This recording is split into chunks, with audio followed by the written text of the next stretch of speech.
Time to talk money matters this Thursday. BNN Bloomberg's Paul Bagnall joins us for a look at that once again. Paul, good morning. Good to see you. Great to be here. Hey, Paul. We were saying yesterday it's certainly a very busy day. All eyes on the Bank of Canada. The announcement they cut the interest rates, which is good news to a lot of people. It sure was. What is it looking like for the rest of the year? The expectation is the bank will cut again, at least once and maybe twice. The next time the bank is scheduled to make a policy announcement, which is a day like yesterday, is September the 4th. So that's where all the focus is now. I spoke to a couple of economists yesterday. They believe the bank will cut its benchmark rate again on September the 4th. That would take it down to 4.25%. And the tone and the content of the Bank of Canada statement yesterday, Courtney, was very much different than it was back in June. The bank now seems to be very confident that it's winning the battle against inflation, that inflation is headed back down to 2.0%.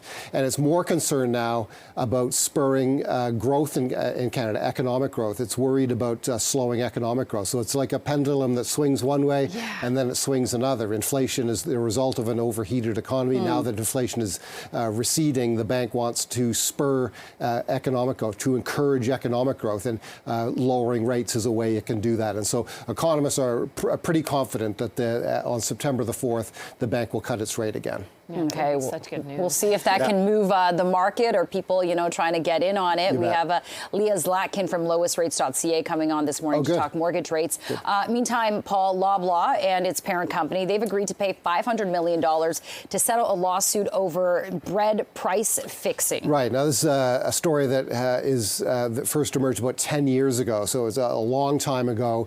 It was disclosed that that Loblaw and George Weston, which owned a large bakery at the time, were involved with other grocers in fixing the price of bread on Canadian grocery shelves. It's a real black eye for the industry and for these companies. And there was a lawsuit aimed against them. And as is fairly common, Loblaw has now agreed to settle that lawsuit. So the lawsuit, it sounds like, will not go to court if this settlement is approved. It's $500 million, specifically $247 million from George Weston. It's the largest shareholder of Loblaw, the Weston family, and Loblaw will pay $252 million.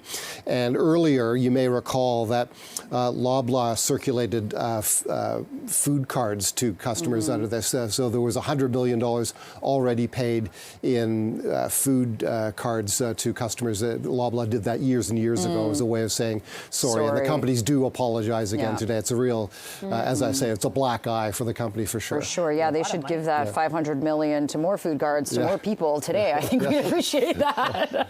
And it's a lot. And I should say also, Loblaw has also reported financial results today, and a total profit for the company, $664 million. So it's interesting to compare those two numbers. This number of $500 million is in the neighborhood of a full quarter of profit for this company, a little less than a full quarter of profit. To a lot of money to wait, who does that money go to? Who are they paying? It will go to, so it's a class action law. That's a good question. Okay. It's a class action lawsuit, so I would imagine you may see notices in newspapers or online saying if you've purchased bread at Loblaw's over this period of time, you're entitled to a settlement. Now, the average person will get a small amount of money because it'll be spread over so many people. Many people. Okay. Okay. Well, at least there's some accountability. Yeah. And that's right. A lot of people were watching really closely there too. Paul, thank you. You're welcome. Thanks so much, You're Paul. welcome. Thank you.